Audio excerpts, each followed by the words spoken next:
Good evening, and welcome to Indecision 84 with your host, Morty Scraper and Ted Crumple. Ted? Mr. Reagan, you seem rather confident about your chances in this election. How do you really feel? Got this feeling down deep in my soul that I just can't lose. Mr. Mondale, why do you really want to be in the White House? Where else can you do 500,000 things all at $2.43? Mr. Mondale, what are your thoughts on Vice Presidential nominee Geraldine Ferraro?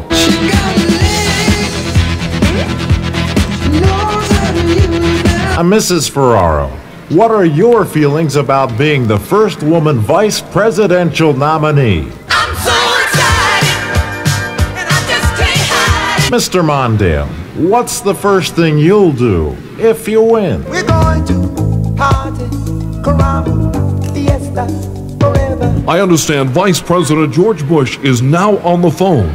Mr. Bush, why did you take time away from your busy schedule to call? I just called to say I love you. Thank you, Mr. Bush.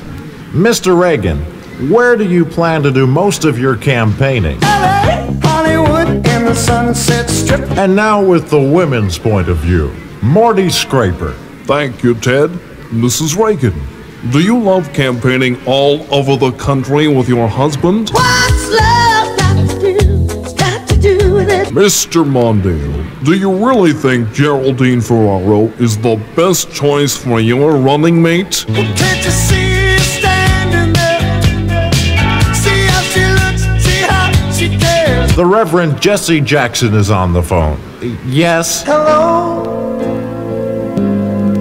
Is it me you're looking for? No. Mr. Reagan, why do you have this obsession with nuclear weaponry? Because they can't stop messing with the danger zone. Now we're talking with Gloria Steinem and a few members of the National Organization of Women. Ladies, how do you feel about 4 more years of a Reagan presidency?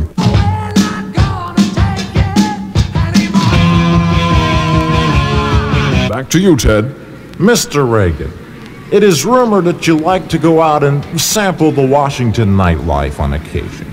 How do you keep from being recognized? I wear my sunglasses at night. Mr. Mondale, you realize that President Reagan has some powerful labor backing. Do you have any unions backing you? Mr. President, in the event of a nuclear war, what would happen to the Russians? Lights out.